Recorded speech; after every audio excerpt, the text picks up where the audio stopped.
কেমন আছেন? আশা করি ভালো আছেন। ইসরায়েলের উপরে হামলা করলো ইরান, যাকে যাকে মিসাইল মারলো। ইরানের ইসলামী বিপ্লবী গার্ড বাহিনী বা আইআরজিসি জানিয়েছে তাদের সামরিক অভিযান ট্রু প্রমিস 4 এর সর্বশেষ ধাপগুলোতে উপসাগরীয় অঞ্চলে একাধিক মার্কিন ও ব্রিটিশ লক্ষ্যবস্তুতে বড় ধরনের আঘাত হানা হয়েছে। সংস্থাটি দাবি করেছে ক্ষেপণাস্ত্র ও ড্রোন হামলায় তেলবাহী ট্যাঙ্কারে অগ্নিকাণ্ড, কুয়েত ও বাহরাইনে মার্কিন ঘাঁটির কার্যক্রম বন্ধ এবং শত শত মার্কিন সেনার হতাহতের ঘটনা ঘটেছে।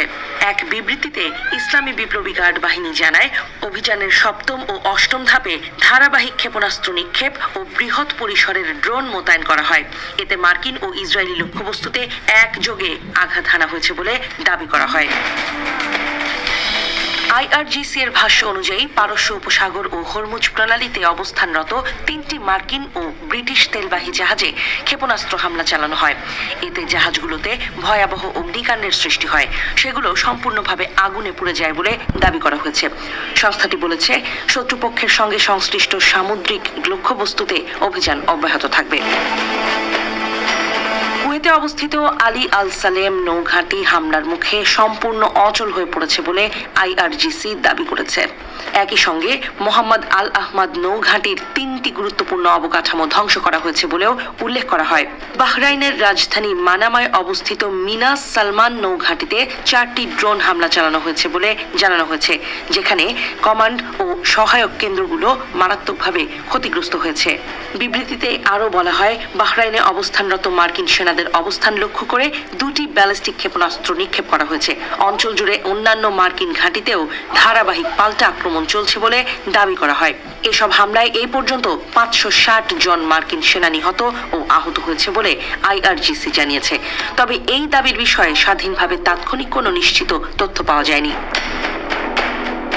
এর আগে আইআরজিসি দাবি করেছিল, তারা মার্কিন বিমানবাহী রণতরী ইউএসএস আব্রাহাম লিঙ্কনকে 4টি ব্যালিস্টিক ক্ষেপণাস্ত্র ছোঁড়ার কথাও জানিয়েছে।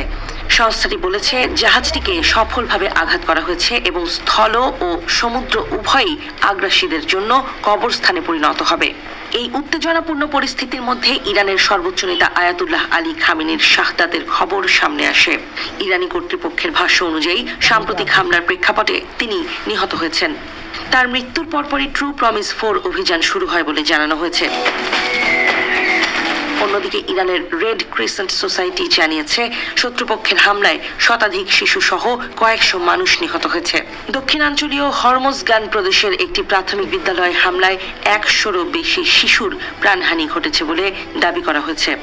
আইআরজিসি তাদের বিবৃতিতে বলেছে, মার্কিন ও জায়নিস্ট ঘাঁটিগুলোতে অ্যাম্বুলেন্সের সাইরেন এবং মাঠ পর্যায়ের তথ্য থেকে তারা সেনাদের মধ্যে মনস্তাত্ত্বিক সংকটের লক্ষণ দেখছে। অভিযানের তীব্রতা আরও বাড়ানো হবে বলেও সতর্ক করা হয়েছে।